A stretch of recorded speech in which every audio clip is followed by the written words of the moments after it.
Guys, सबसे पहले आप सभी को हैप्पी मदर्स डे। इस मदर्स डे को और भी स्पेशल बनाइए हेलो ऐप के साथ और पार्टिसिपेट कीजिए सुपर मॉम चैलेंज में। बस पोस्ट कीजिए आपकी सुपर मॉम का फोटो एमवी फीचर के जरिए और दिखाइए सारी दुनिया को कि आपकी माँ सुपर मॉम है। तो देर किस बात की है, जाइए डाउनलोड कीजिए हेलो ऐप और शेयर करो आपकी feelings for your super mom with friends and family. दीवार पर टंगी सास। पंजाबी में कहावत है, सास चंगी होवे या ते दीवार ते टंगी होवे।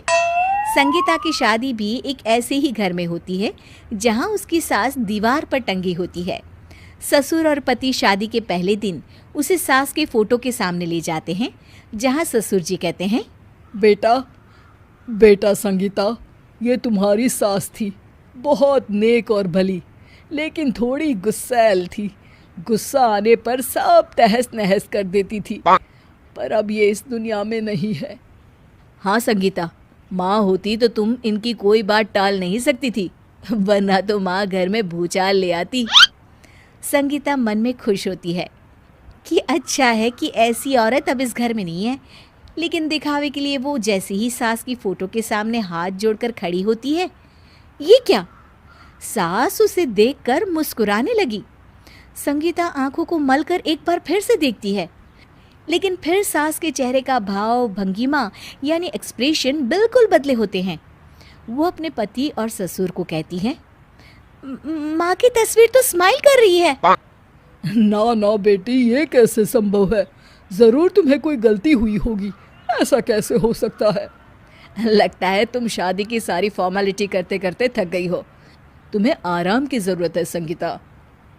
खैर, सारे संगीता की बात को इग्नोर कर कमरे में चले जाते हैं। वैसे सास की फोटो पर एक्सप्रेशन एक के बाद एक बदलते ही रहते हैं। सुबह होती है, पति और ससुर को काम पर भेजकर संगीता कमरे की सफाई करने में लग जाती है कि तभी उसे आवाज आती है, टेबल ठीक से साफ करो। ऐसे भी कोई टेबल साफ करता है? इससे अच्छा तो ये गंदा ही था। किसी औरत की आवाज़ सुन संगीता दंग रह जाती है और सोचने लगती है कि आवाज़ कहाँ से आई।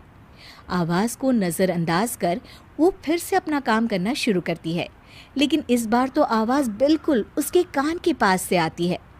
मेरा घर है ये, जब तक मैं थी चमका कर रखती थी, हर एक चीज शीशे की तरह थी। तुम्हें तो ना सफाई आती है ना कुछ पता है। क्यों तुम्हें मेरे घर की जिम्मेदारी दे दी गई है? पता नहीं तुम में मेरे बेटे को क्या दिखाई दिया। मैं होती तो एक से बढ़कर एक लड़कियों की लाइन लगा देती। अब संगीता को समझने में देर नहीं लगी कि ये आवाज़ किसी और की नहीं बल्कि उसकी सास की है, जो दीवार पर टंगी है। वो उसके पास जाती है और कहती है, नमस्ते सासू माँ, मुझे तो कल ही लग रहा था कि दीवार में कुछ काला है। वो दीवार नहीं, दाल होती है पगली। सही पकड़े हैं सासू माँ। तो क्या हो गया आपको जो आप यहाँ भी चैन से नहीं बैठी हैं? सुना मैंने आपका व्यवहार काफी गुस्से वाला था। चुप रह तू, ज्यादा बकर बकर ना कर। घर का काम करना तो आता नहीं, आई है मुझसे बहस करने। हाँ देखिए सासू माँ, मैं आपसे साफ साफ कह देती हूँ, मुझसे पंगा लेने की कोशिश मत करिएगा। तभी पीछे से संगीता का पति आता है। अरे संगीता, किससे बात कर रही हो? कौन है वहाँ?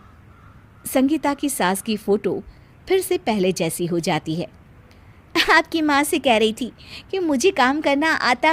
अरे संगीता, माना सास के ताने हर बहू को अच्छे लगते हैं, लेकिन यहाँ तो माँ है ही नहीं, तुम तो फोटो से ही। तुम भी लाजवाब हो संगीता। किसी को विश्वास नहीं होता कि संगीता अपनी मरी हुई सास की फोटो से बात करती है। वहीं आए दिन संगीता की सास संगीता को किसी न किसी बात पर आते जाते ताने देती। संगीता को भी अब सास के तानों और उनसे बात करने की आदत हो गई। वो कभी खानदान की कहानी तो कभी तीज त्योहार कैसे मनाए या किसी व्यंजन की रेसिपी सास से ही पूछती। सारा दिन घर में अकेली संगीता की सास अब उसके लिए तानों के साथ पक्की साथी की तरह भी रहने लगी थी।